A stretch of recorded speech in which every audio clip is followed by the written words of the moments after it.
Hola, hola, ¿cómo estás? Este es tu amigo el pastor Iván Balabarca. Hemos llegado ya al final de este último trimestre, cuarto trimestre del año 2021. En este trimestre hemos estudiado la lección La verdad presente en Deuteronomio y el título de esta última semana es La resurrección de Moisés. Es la lección para el 25 de diciembre del año 2021. Judas, versículo 9 dice: Pero cuando el arcángel Miguel contendía con el diablo, disputando con él por el cuerpo de Moisés, no se atrevió a proferir juicio de maldición contra él, sino que dijo: El Señor te reprenda. Hermanos queridos, esto es un mensaje poderoso porque Dios tenía algo reservado mucho mejor para Moisés de lo que Moisés esperaba. Como alguna vez escuché, ¿qué es mejor? ¿Una sanación, un permiso para entrar o una resurrección? Dios siempre tiene un plan mejor, querido. Vamos a ver qué dice Patriarcas y Profetas, página 504. Moisés sabía que debía morir solo. A ningún amigo terrenal se le permitiría asistirlo en sus últimas horas.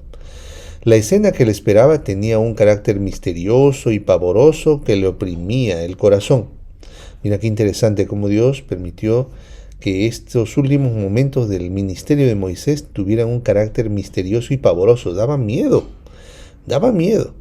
Pero la prueba más severa consistió en separarse del pueblo que estaba bajo su cuidado y al cual amaba. El pueblo con el cual había identificado todo su interés durante tanto tiempo.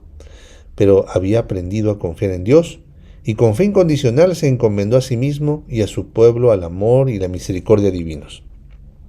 Todo gira en torno de la obediencia por amor. Ese ha sido el lema de todo este trimestre, el pacto perpetuo. El Señor nos ofrece su amor, su salvación, su protección, su dirección. Y el ser humano que ama a Dios le ofrece su entrega, le ofrece su obediencia, le ofrece su lealtad. Qué interesante esta cita. Vamos con las primeras ideas, las 5 ideas fuerzas de esta lección de esta semana. 1. Recuerda, Moisés olvidó que era Dios quien hacía los milagros. Pareciera que en Números 20, 1 al 13, el pecado de Moisés fue actuar con iras. ¿Te acuerdas, no? Cuando el pueblo clamaba por agua y entonces Dios le dice a Moisés: háblale a la roca para que salga agua. Esa iba a ser una representación hermosa del cuidado de Dios. Pero Moisés estaba cansado, estaba con ira, y entonces en lugar de hablarle a la roca, golpeó la roca 2 veces, hirió a la roca 2 veces, y al actuar con ira y al actuar de su forma, representó mal el carácter de Dios. Donde quiera que les hacía falta agua en su peregrinaje, fluía de las hendiduras de las rocas y corría al lado del campamento. Por eso Dios tuvo tanto cuidado de su pueblo, pero en esa ocasión, ahí Moisés representó mal. Alguien dirá: pastor, pero por tan poquito perdió ese privilegio. Lo que pasa, y hasta pareciera que Dios buscaba una excusa como para que Moisés no entrara, pero no es así. Dios es Dios y Dios sabe lo que hace. Nosotros necesitamos confiar plenamente que Dios tiene todo bajo control. La segunda idea fuerza es: el pecado de Moisés mostró falta de fe. No creyó en mí, dijo el Señor, y no siguió específicamente las instrucciones de Dios. No debía golpear la roca, sino hablarle, según Números 28. Mi amigo, mi amiga, ¿cuántas veces nosotros cometemos ese error de querer hacer nuestra voluntad, de seguir nuestros propios caminos? La tercera idea fuerza dice: Dios le permitió ver de manera sobrenatural a Moisés lo que sucedería con su pueblo. Lo que pasa es que cuando Moisés sube a la cumbre del Pisga, no ve solamente al pueblo que está ahí abajo, sino que en visión el Señor le mostró muchas cosas que sucederían con el pueblo. Lo vio entrar a la tierra de Canaán terrenal, vio al pueblo conquistar esa tierra, vio al pueblo apostatar, vio al pueblo ser llevado cautivo, vio al pueblo luego ser llevado de regreso a la tierra prometida por Esdras, Nehemías, Zorobabel. Luego de eso vio a Jesús, vio cómo el pueblo rechazaría a Jesús, luego cómo este pueblo sería dejado de lado, vio la segunda venida de Cristo. O sea, yo me imagino que cuando Moisés miró todo esto se quedó llorando.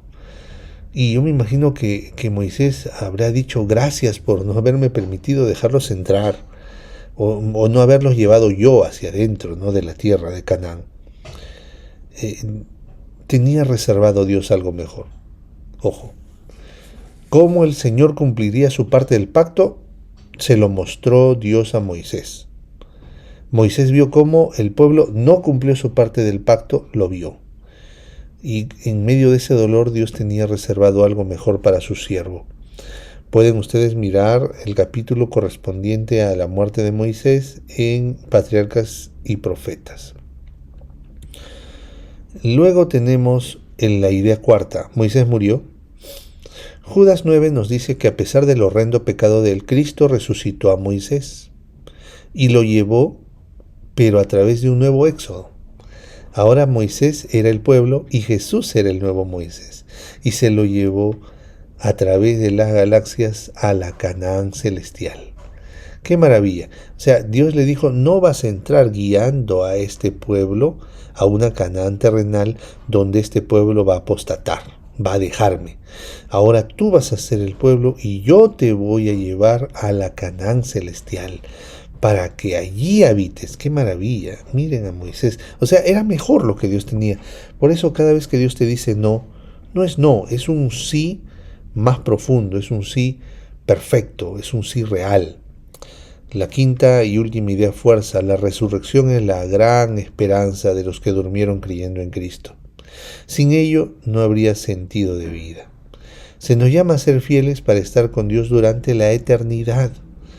Si nosotros creemos que Jesús resucitó, para eso basta, para nosotros basta. ¿Por qué? Porque es allí donde están nuestras esperanzas. Por eso Moisés fue resucitado. ¿Por qué? Porque se dio la garantía de que Jesús vendría a morir. Esa es nuestra garantía. Ya Jesús vino a morir. Ya Jesús dio la garantía. Ahora a ti y a mí nos queda solamente confiar. El último análisis de este trimestre, todo gira en torno de la obediencia por amor. La primera lección se tituló Preámbulo de Deuteronomio, los orígenes eternos. Eso fue la primera semana. La segunda semana fue la lección de historia de Moisés, el ministerio de Moisés. Ahí se habló acerca de cómo Moisés fue elegido. Y luego la tercera semana hablamos de el pacto perpetuo, el intercambio perpetuo.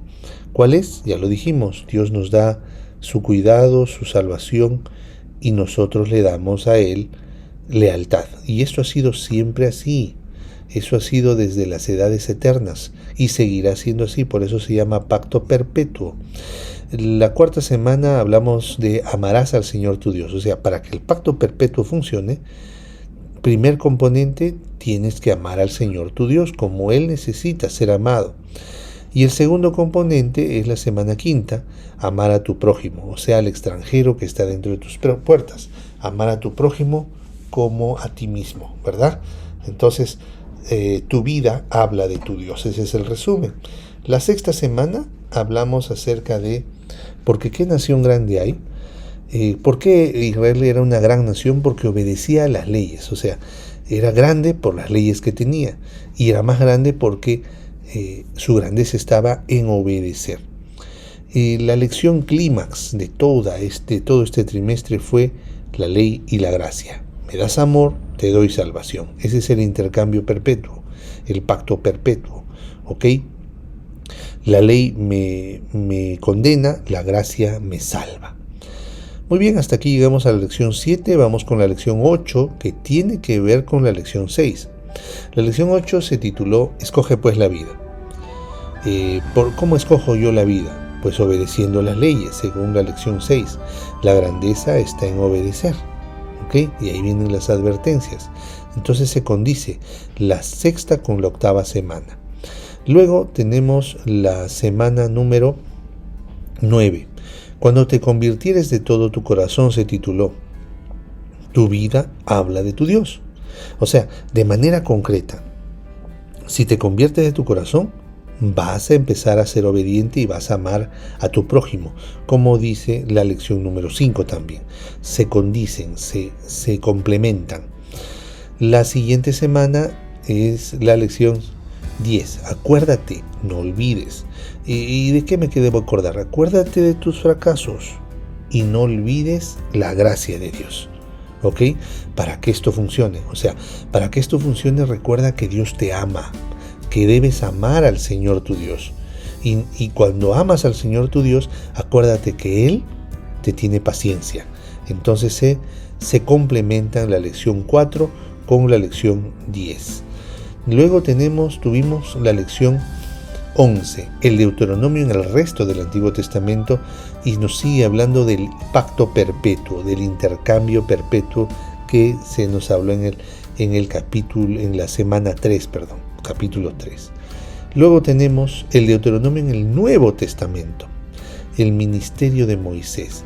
Qué maravilloso. Así como hubo en la semana 2 un Moisés que tuvo su ministerio, ahora también tenemos un Moisés que pues también fue utilizado en el Nuevo Testamento. ¿Cómo? ¿De qué manera? Pues Jesucristo es ese Moisés moderno. Jesucristo es el Moisés real. Jesucristo en realidad es quien nos va a liberar de este Egipto, de esta tierra. Y hermanos queridos, llegamos a la última lección.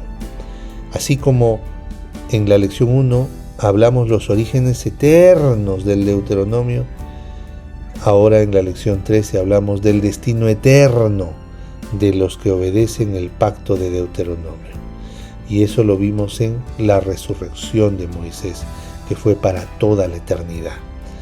Hermanos queridos, esto que la lección 1 tiene que ver con la 13, la lección 2 con la 12, la lección 3 con la 11, la 4 con la 10, la 5 con la 9, la 6 con la 8 y el clímax que envuelve todo es la 7. Esto se llama estructura de quiasmo, y esto estuvo en esta lección. Espero que haya sido de ayuda para ustedes. Nos encontramos en la siguiente lección de Hebreos. Que Dios me los bendiga, que Dios los cuide en todo momento. Un gran abrazo. Si te parece útil este repaso, por favor, compártelo con todos tus contactos y suscríbete a nuestra página.